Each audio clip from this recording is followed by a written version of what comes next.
This is the Mormon Mixed Faith Marriage Podcast with certified life coach Brooke Booth, episode number 124.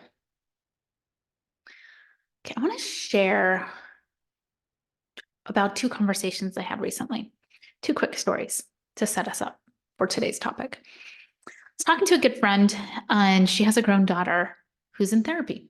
And she was feeling really conflicted because in many regards, she'd been a very good mother, amazing, I would even say. And she really showed up the best she could, despite the challenges of being a parent. And it really bothered her that her daughter needed therapy and felt like she didn't belong in certain places like church. And like ultimately, there was like this mix of like love and pain that she was feeling and her daughter was feeling. And so that's story number one. Story number two is I was talking to a client, and he was talking about this idea of, as he's building emotional connection with his wife, that sometimes it was awkward. Now, I know you listen to this podcast, so enjoy that I'm referencing you specifically. Okay. And we were talking about how, yeah, it is awkward and it's also amazing. And it's a mix of the two.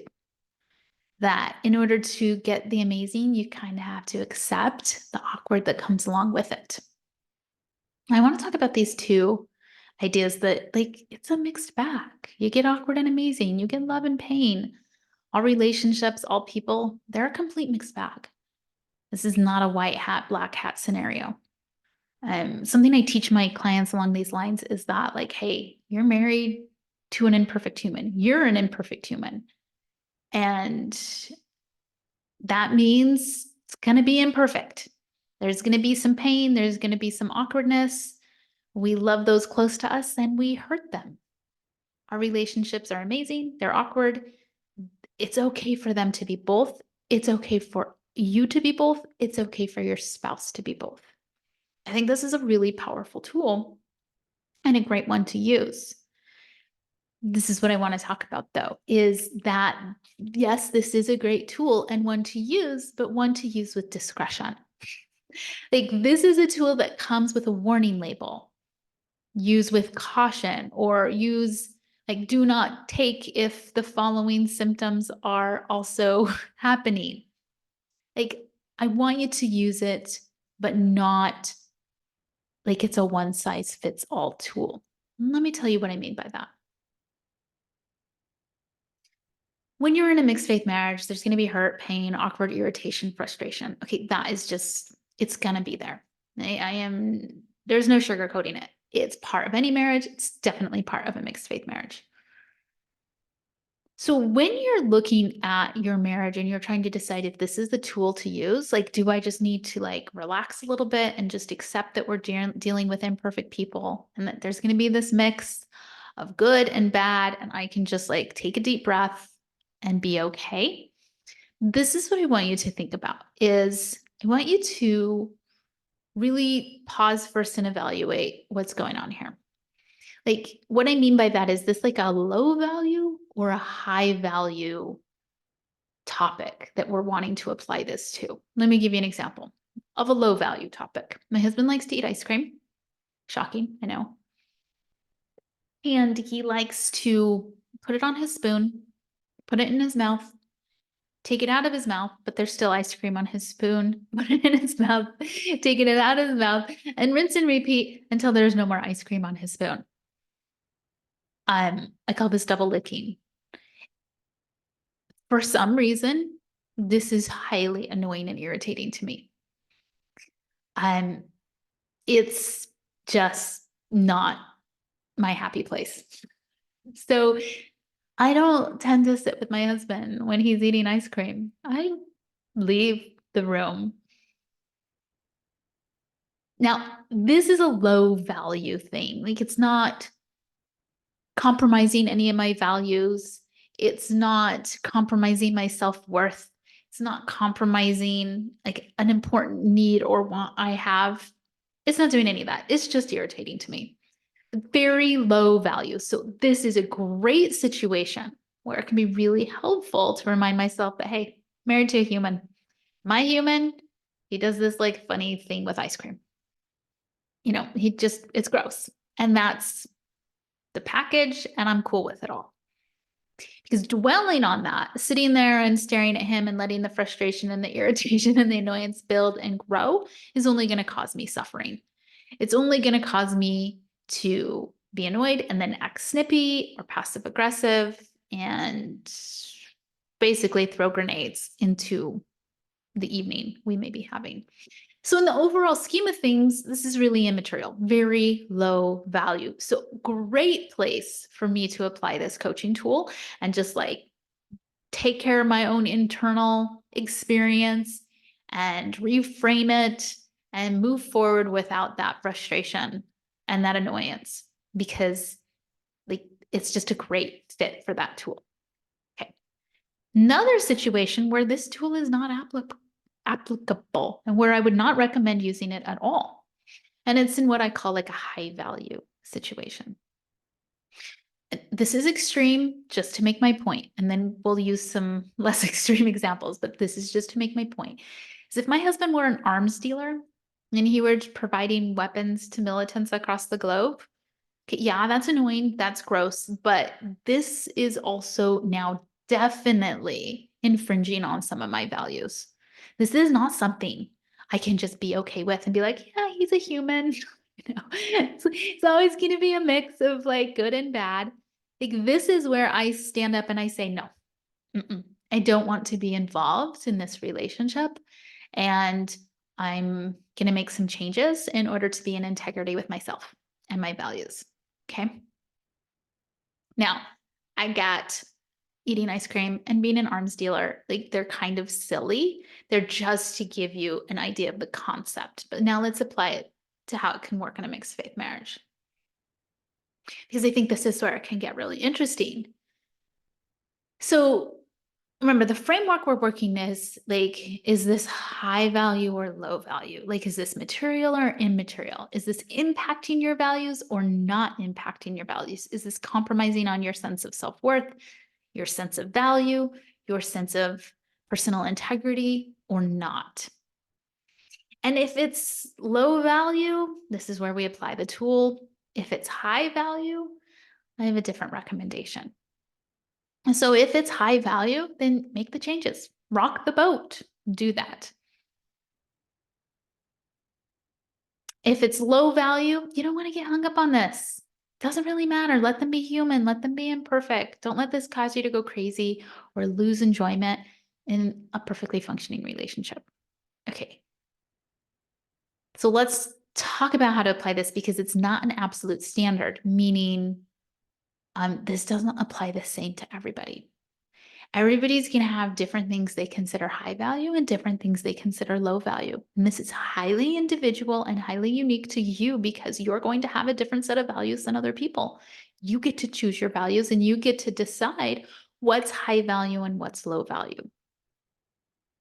So that means you have to figure it out for yourself. Other people can't tell you what's high value and low value for you.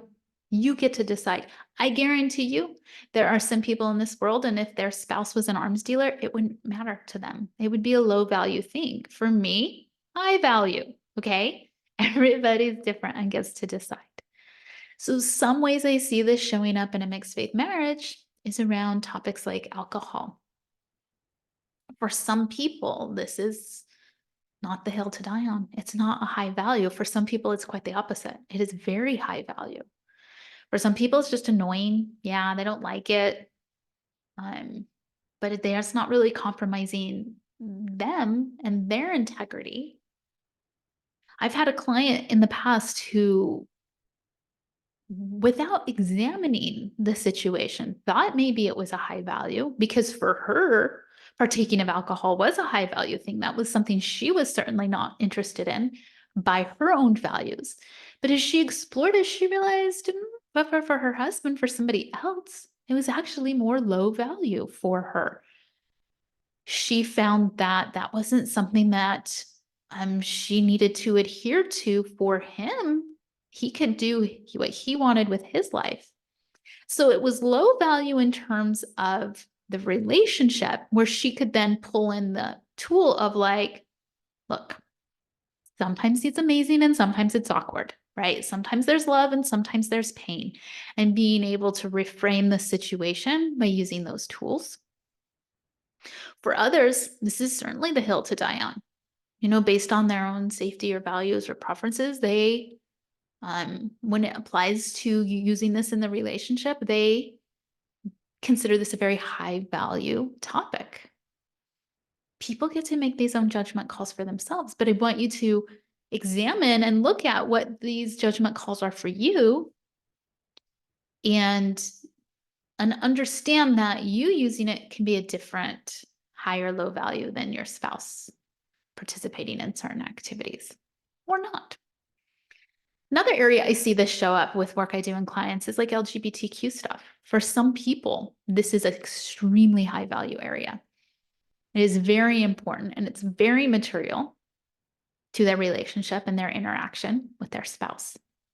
And they will speak up and address it no matter what. Like, it is not something they can just brush aside and be like, no big deal. And for other people, this is very low value. It's annoying that their spouse doesn't agree, but whatever. Like, no big deal. And if this is high value, then you don't want to be silent on the topic, no matter how much stress or tension it may cause in your marriage, because like it's going to impact you in such a high value way.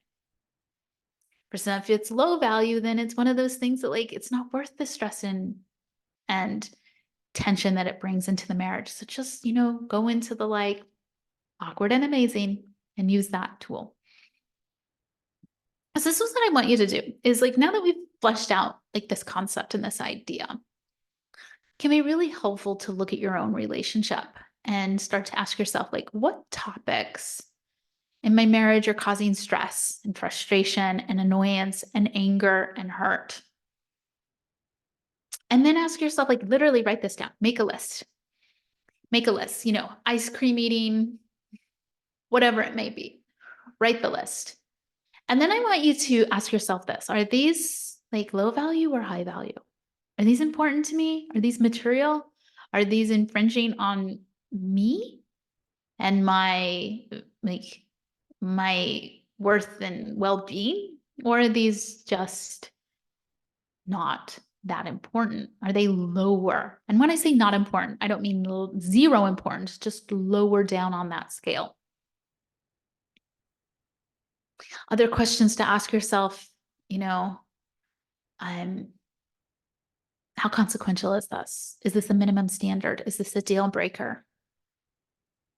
If it's highly consequential, definitely something that is a deal breaker or a minimum standard that you're not willing to compromise on, then it's going to be a high value item. And if it's a high value important item, then I would not give you the advice to just be like, they're an imperfect human, just roll with it. For that particular situation and that particular topic, I might say, stand up, speak up, rock the boat, fight for what's important to you. Because if you don't, you're going to feel worse. If you don't, you're going to feel disempowered. You're going to feel small. You're going to feel unseen. You're going to feel discounted. You're going to feel unimportant. I think it's really important that we stand up and speak up about things that are high value for us. And if they're not high value or not material, can you just let them be human? You just let them be awkward and imperfect. Can you just let that there's sometimes pain and that there's sometimes love? Okay, I hope you found this helpful. Ask these questions, like pull out a piece of paper and do it. This is something I help my clients figure out. Like, what are their values? What are high values and low values? What are so they can then apply this in a really practical way. it actually can be really challenging just to identify your own values and then to prioritize them. What we don't want is we don't want you to gaslight yourself. And that's sometimes what happens when we're like, nah, it's not that big of a deal, when in fact it is. Don't want you to gaslight yourself. Be honest with yourself. Do the work to live in alignment with what really matters. And if it doesn't, and if it's just a low value thing and not the hill to die on, just let it go so that you can enjoy your life and enjoy your relationship. And really, the goal here is ultimately the same. The goal here is ultimately the same. Like, just how can you apply the tools to make your life, your marriage, better and healthier for you and for the life you want to live? All right.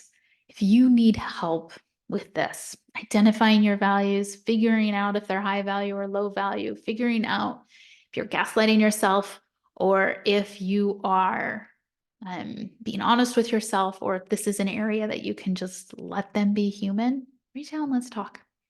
Go to brookeboothcoaching.com, grab a free call. Happy to hear from you and spend an hour, dig into your stuff for free. Let's let's get this figured out so you can have a high value life. All right, wishing you the best.